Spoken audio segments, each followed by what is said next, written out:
UK Skype. Welcome aboard, everybody. Duane and Ava and every person.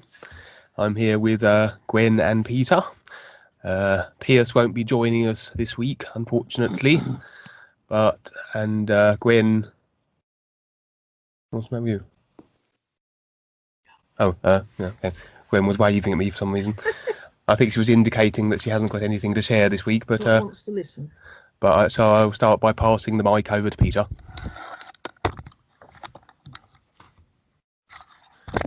Hello again, everybody. Peter here. I think I'll start, if I may, with a couple of dreams. One I had only last night, and it's really interesting in a way because it sort of links up with the dream I had last week, which I mentioned to Duane. It's actually a similar situation as much as I was. In this case, I wasn't. It's sorry, I've been pointing to the microphone. Too far away from it. Yeah. I don't know if anybody's heard anything I've said so far, but it's hardly been worth listening to so far. Yeah, I was in this dream. I was in this office. It wasn't a familiar office, but in the dream it was familiar. But there's a woman there that I used to work with many years ago, and we were for some reason she had lent somebody her car. This was the point, and we were suddenly worried when she's going to get it back, and it was a bit of a dark afternoon. I guess it was in the winter, so it was the Venetian blind was drawn, and then we heard a car pull up outside, and we didn't want to apparently look and make it obvious we were looking out, so we tried to peek through the cracks in the thing, but couldn't see anything.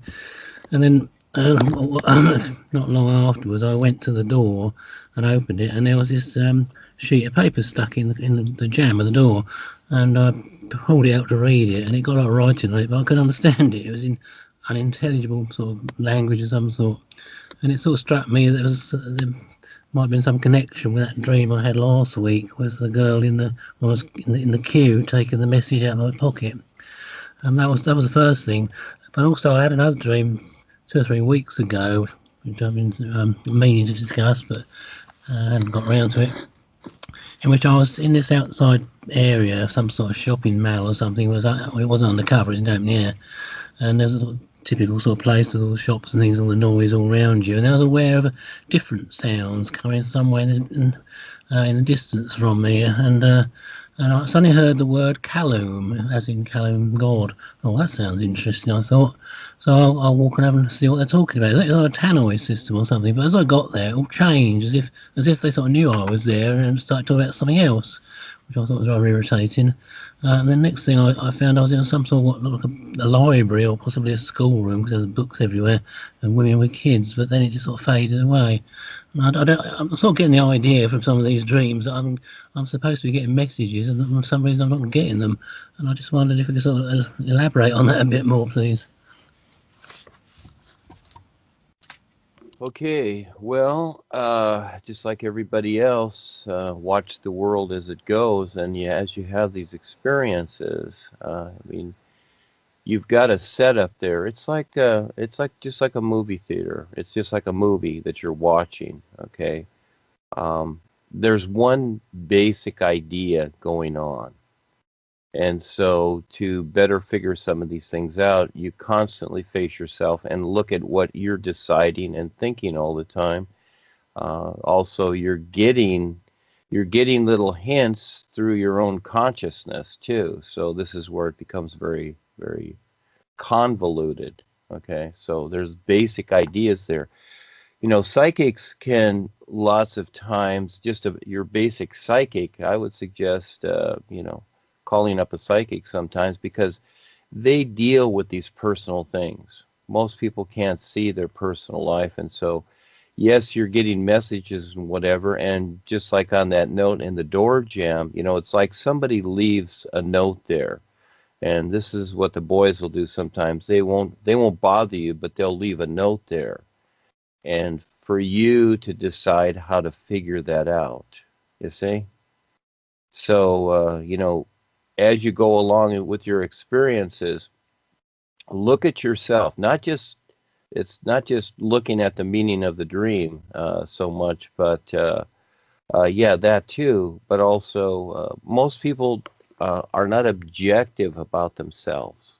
They can't see themselves. They're already self-convinced. So this is the part that you're given experiences with in many different ways to be objective. The real side gives you an opportunity to be objective. Now, how you decide that objectivity is up to you. So you're going to go through all these antics just like you do every day. If you just be now and watch every moment that you're going through, everything that you're viewing, all the outside world and whatever, for the most part, you take it for granted. You just figure, oh, that's the outside world. I don't have to pay attention to it. It's just, oh, it's the same as it's always been. You decide when you want to see through it, you see. So this complexity is part of yourself to decide, and we're all here to eventually recognize the isness. So how you go through this dream is up to you. So I see that, there are little hints left for you, but this is where you learn to start to put it together and recognize it. So as you've grown up, as you're older now, and you're just starting this, so you're dealing with a huge, yourself that you've created just for this lifetime. You're dealing with that every moment, but not recognizing. You're thinking, there's a thinking process going on too, that you're thinking that, oh, this is something else. But no, it all has to do with you. So how do you, in some way, all this that you're going through, relate to yourself? How do you see that? That's difficult to say, really. I don't honestly know, to be truthful. Yeah, well, that's what I'm saying. Is that, in other words, you at some point have to decide. It's like it's like taking a class in school or college. You go there, you study. So now what you do is you study yourself. And it's not about good or bad or right or wrong. It's just that now you start paying attention to every thought and idea and learn to be now, and look at the ideas that you project into the future. Look at the ideas that you hold on to from the past. Look at those things you create and the attitudes you have. When you go out there in the world and you see things, just watch yourself look around and look at the attitudes that come up about people, situations, etc. You see?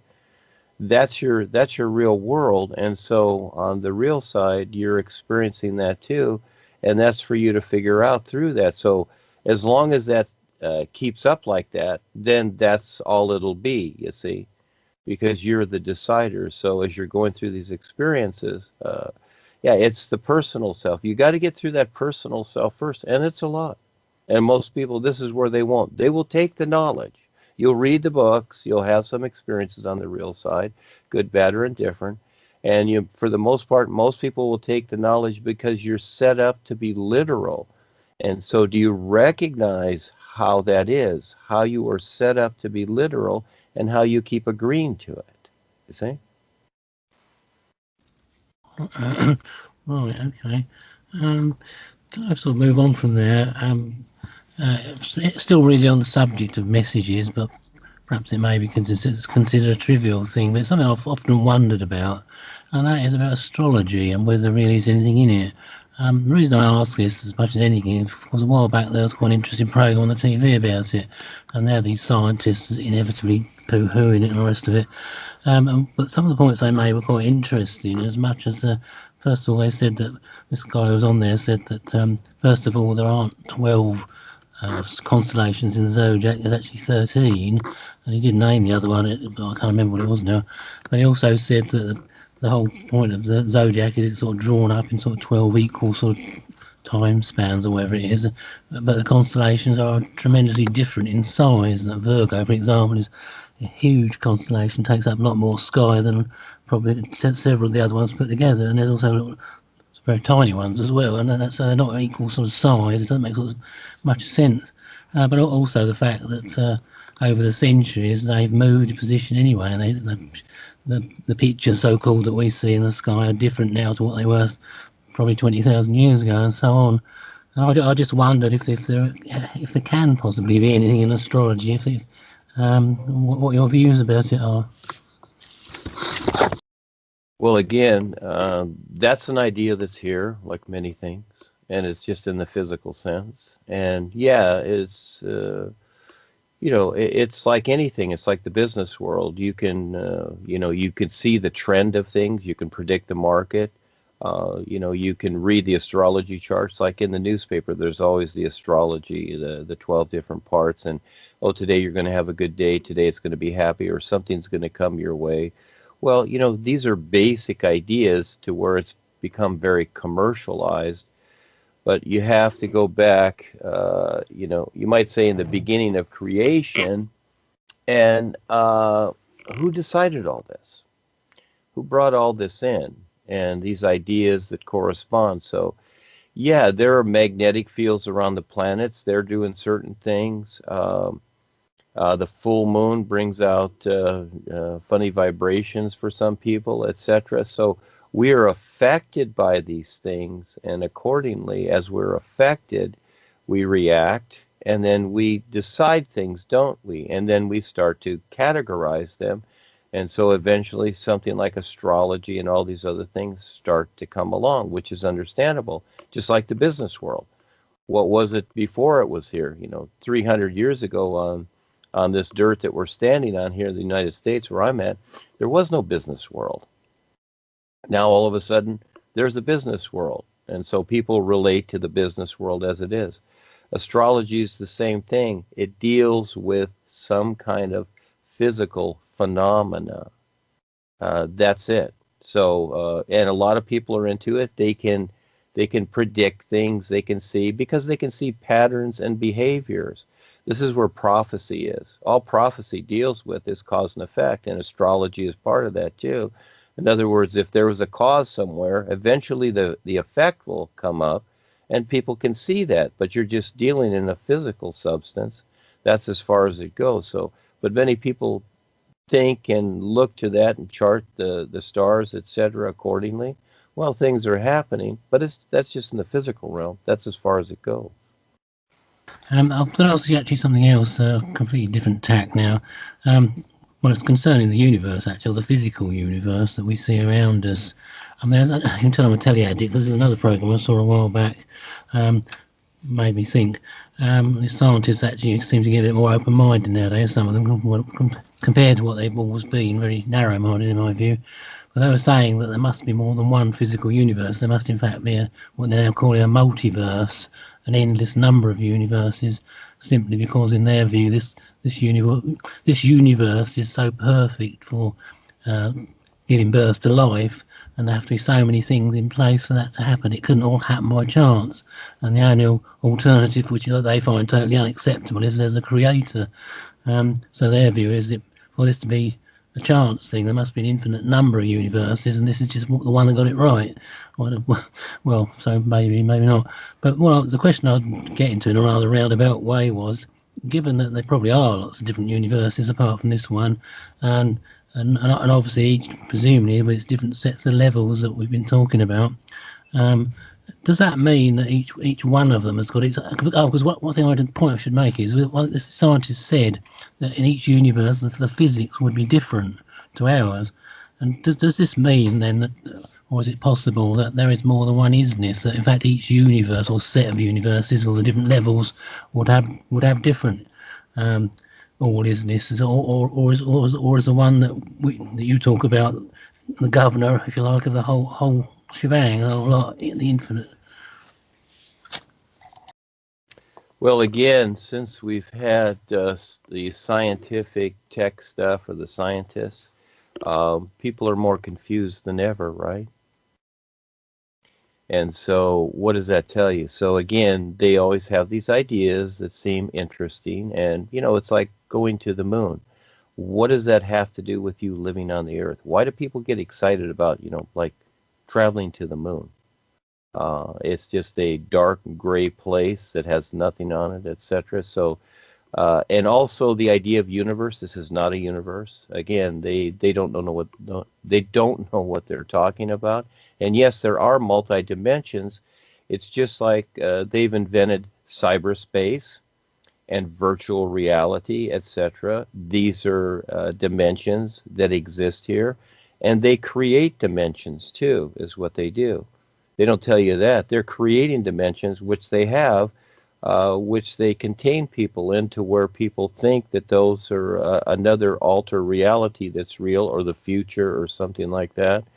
Yeah, it's life is an isness, and it's endless. And this includes creation too. So, but what you're hearing is people that just see it from a physical standpoint, where you have floating rocks in space. That's all. What when on a clear night, what do you see out there? Blackness, because you're seeing through the atmosphere. But in the daytime, it's blue, isn't it? If it's a clear day, and we say, oh, that's the sky. That is not a sky. That is atmosphere. That's all that is, and it only goes so far, 3 miles, 5 miles, or whatever it is thick. And so again, the color coordinates with the sun shining through it, etc. So again, what the scientists are talking about, they've created their own dimensions that are kind of dementia, and they get the public to agree because they are the supposed authorities. Again, it's an intellectual view. So when these things come up, yeah, if they apply in some way, if something's workable, if they make a better tire for your car or something, that makes sense. But all these far out things that they're talking about, like they've split the atom, created the atom bomb, and they're doing lasers shooting at the sun. Does this all make sense? So again, they for the most part, they have screwed up this place, screwed up people's minds, etc. And so unless something comes to be that makes sense with the all-natural environment and us as people, I don't see that, what they've created or what they decide or what they say means a hill of beans. But again, they get most of the people to agree to it. So what happens is that because of that, a consciousness is created and other dimensions are created, you see, from that. So within this realm, you have multiple dimensions that are created by individuals that keep agreeing to, so as somebody decides something. So if you want to go along with that, well, you go along with whatever thing they create or whatever. Just like in the movies. A movie is another dimension. When you're sitting there watching a movie, you're looking into another dimension, and especially these futuristic ones where the world's all trashed and it's like in Star Wars and stuff like that. It's all junk. You want to live in that place? That's another dimension. That's a reality too, because all of a sudden it's been produced, it's been agreed to, and the isness life is, well, the isness is endless. Who can say what it is? So from your personal view, it's not anything you can consider. So, but you can start to frame it a particular way, like many people do. Many people come to this and look at it and say, "Oh, well, Duane is just he's just replaced the word God for is." And so again, because people have been brought up with authority instead of recognizing what life is, it's like the air we breathe. There's no authority with that.